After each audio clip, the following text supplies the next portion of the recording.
taking you to Singapore, and where Dr. Shruti Pavagadhi is joining us.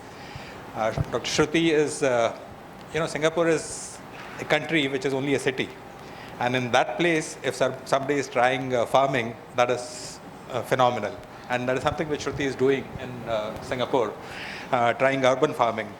I remember Singapore was the first to, possibly try the fresh water, recycling the toilet water also for human consumption. They were the first to try that. That was way back about 20 years ago. And now Shruti is trying urban farming there and sustainability and global food and nutritional security goals. So over to you, Shruti. You have about 15 minutes to enlighten us.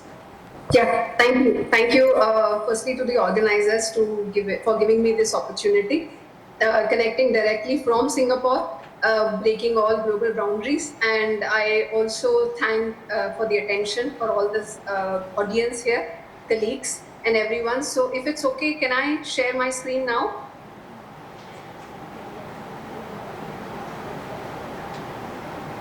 Yes, ma'am. So without further ado, I'll start with my presentation. So I would also like to just highlight here, I do work with some of the Indian entities and organizations as well. Apart from being in Singapore, that I've been here for a number of years. So the organizer just kind of gave a very nice introduction and gave a peek into what I do, but I would just like to very quickly share what we do as a group. So we are more interested in developing nature-derived and nature-based solutions. So in simple words, we look at nature, we observe nature and try to use the associations or relationships in nature to develop some solutions, whether it is food security or climate resilience or nutritional security. And we also use a very integrative approach. So we connect things. So we don't take agriculture as separate and food as separate. So we take it as a nexus for agriculture, food, environment nexus, and that's how we work. And before going into my presentation further, as it was just said that Singapore is a small city, yes, we are just a tiny little dot here, a small island nation on the world's map. And so due to this, we are land scarce. We also have scarcity of resources. So food security is really at helm of all the affairs in Singapore, because we import our food from a number of countries globally. We have diversified markets where we get our things imported from. We also have contract farming set up in other countries because we cannot do so.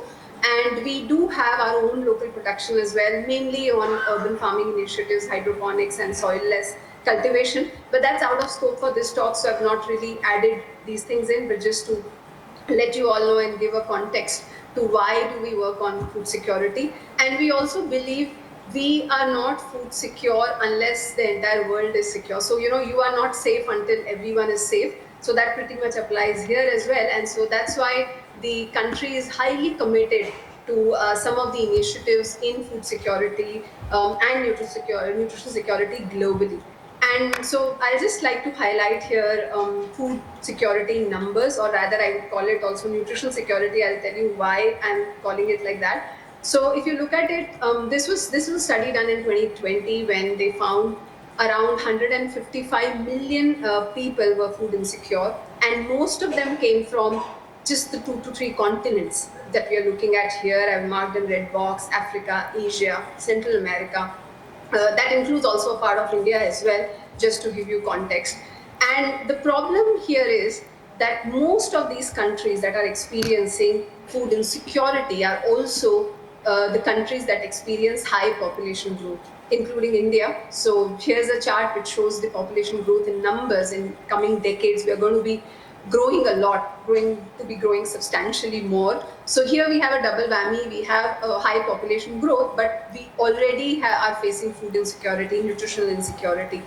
On top of that, we're also facing climate change. So we have vulnerability, we have pathogen risk coming in, new pests coming in, we have food losses, we have different climatic conditions that are further affecting the way we are growing our crops, the way we are tending to our soils. So in general, we are looking at a big problem here, which is almost like a circuitous thing, where we have population growth, we have climate change issues. Then, of course, we still have to feed population because we have food security challenges. So this leads to some of these food security challenges lead to what we call as malnutrition. So some of the other speakers, earlier speakers in the day had elaborated a lot on malnutrition, so I'm not going to go in detail, but just to let you know that it covers a spectrum. So issues, of challenges, starting from undernutrition and micronutrient deficiency that's more suitable for food insecurity challenges that I just showed for some of the countries that are facing today.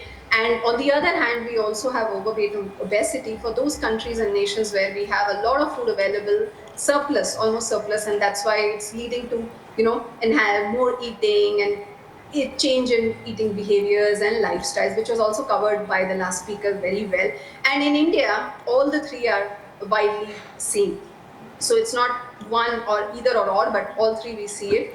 And the cost of malnutrition on global health economy, I mean, of course, it costs a lot even to India because we are a growing economy, but at a global level also, there is a high cost that you need to pay for malnutrition. So there is a lost productivity, especially for micronutrient deficiency, which Dr. Ajay had just pointed out very well in his lecture as well, that it's a silent disease. You don't know that it kind of comes in, and yeah, it affects your productivity as well. Of course, there are healthcare costs associated with obesity and the other non-communicable diseases that comes along with this cascade. And so how does that map to sustainability or sustainable development goals? I think most of the audience here would be familiar with the sustainable development goals, that are the mandates, global land mandates that we are supposed to meet in order to achieve overall better health and better well-being and better livelihoods. So there, three of the SGDs, SGD 1, 2, and 3, are actually mapped for some of these things that we just talked about, like food and nutrition security, availability of food for everyone, basically. And there is now a consensus and agreement, widespread agreement, that these two, food and nutrition security, or rather these three SGD, underpins the success of all other SGDs that we have, which includes a lot of things, which include basically anything and everything around you right now, to put in context, which includes your cities, your buildings, infrastructure, water, climate, below ground, underground life, life on land, almost everything that we see. So that's the importance of ensuring food and nutrition security. So I wanted to build that before we go into why I feel millets is an answer to this, or could be one of the answers to this.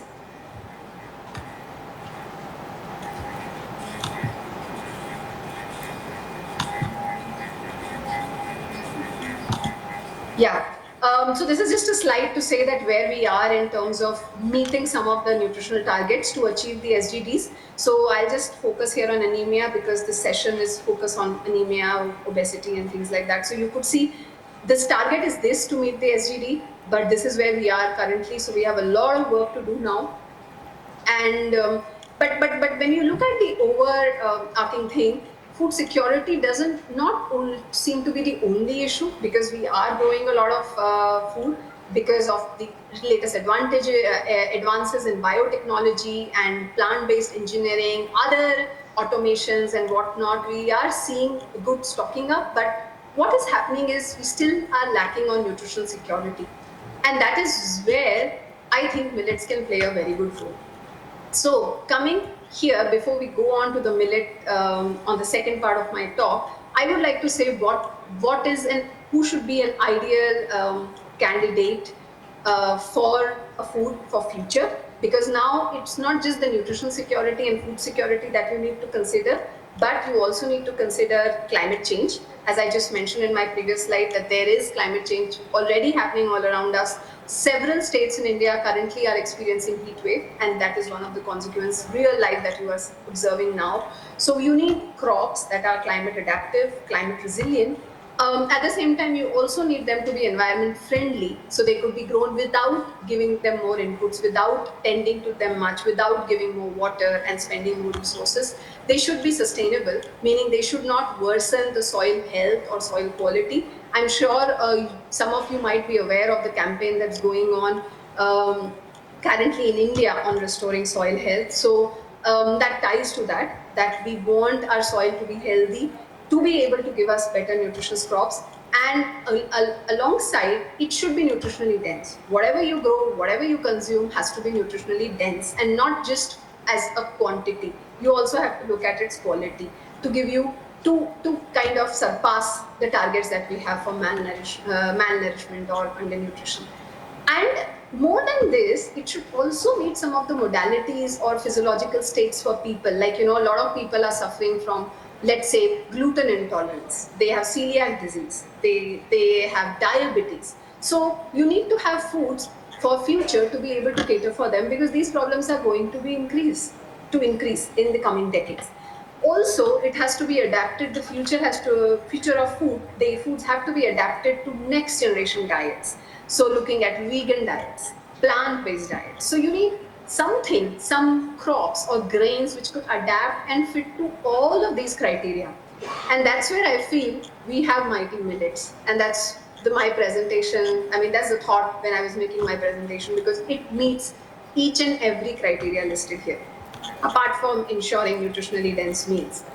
So going to the next thing, it was a very interesting paper that had come out in 2020 on how millets could be an answer to nutritional and food security amidst pandemics and amidst climate change. So they highlighted not just the importance or the nutritional content of some of these millets as we know today, but also highlighted that how they can be grown with very less inputs as compared to us growing the normal staples. I won't go in details because the earlier speaker had gone much in details and covered it in length on how it can be suitable and what are the nutritional benefits. We all know they have plethora of phytochemicals. They are rich in micronutrients, trace elements, apart from the good protein that they give you. So these are the other benefits that comes along with that. Also, some of them have very good fiber content as well. And this is very interesting. Another study that reported hotspots of countries that are facing currently food security, which we just saw in one of my earlier slides. Africa was one of them that is facing food insecurity. Interestingly, these are the countries that are already cultivating millets. But probably they do not have this awareness on, how can they boost or how can they make their crops better, or how can they make them more nutritionally dense through different food processing techniques, or through interesting methods. How can they convert into value-added products and things like that, so that they can actually answer part of this problem themselves. So this was another paper. You could, if you are interested, you could go in to this link to find more details. And now coming here, I have two case studies, one on anemia and one on diabetes from our own Indian subcontinent. Two studies which kind of brought out like a systemic review, brought out on how millets can help in combating anemia. So I'm not going details in anemia because Dr. Ajay covered a lot of it. So I'll just kind of skim through this, and I'll straight away come to the study.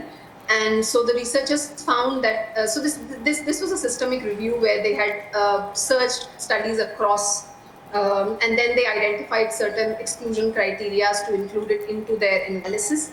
And through their meta-analysis, they found that millets increased hemoglobin level to as much as 13.2%. That's a lot. That's really a significantly high level. In this studies involved 6 different millet types, and also they found the participants consume millet from a longer period also to a shorter period. So I mean, the benefits are there. That means the benefits could be taken even from a short-term consumption. And on diabetes, the same group had also published another study on diabetes recently. So the earlier speaker said a lot about diabetes, and I mean, I have something else, is just something very complimentary to add to her talk. So yeah, we are almost becoming like a diabetes capital, world capital. So diabetes is going to increase due to lifestyle changes and eating behaviors and patterns. But even in that, millets could be good for, because they have different types of glycemic index modalities available. You have millets which have low glycemic index and moderate glycemic index, but anyway, they're all lower than the typical staples that we would consume. So it is also very good for weight management. in that sense, because a mildly obese person or a morbidly obese person would have higher chances to develop some of these other non-communicable diseases. That means millet can cover a spectrum of malnutrition, we said, and it can, in all the three. So here you have micronutrient deficiency, and here you are looking at obesity related stuff and diabetes. So pretty much everything, and almost to no cost to the environment. So it's good for environment as well. And so this is just my last slide where I'm summarizing something food for thought for us. I mean, this is another very nice article that I had seen was published, which talked about farmers, how farmers are turning to millets as climate smart crop. So here there is an approach that they call on sustainable agriculture and healthy words. So millets not only meet criteria to ensure food security and nutrition security, but they are also safe from diseases, of course, that I just mentioned, and economically secure. So, of course, because they are climate resilient crop varieties. So they are actually good for us, good for planet, and good for the environment. So with this, I would like to thank everyone for patiently listening to me. And if there are any questions, I'm happy to take it up if I have time. Thank you, Dr. Shruti.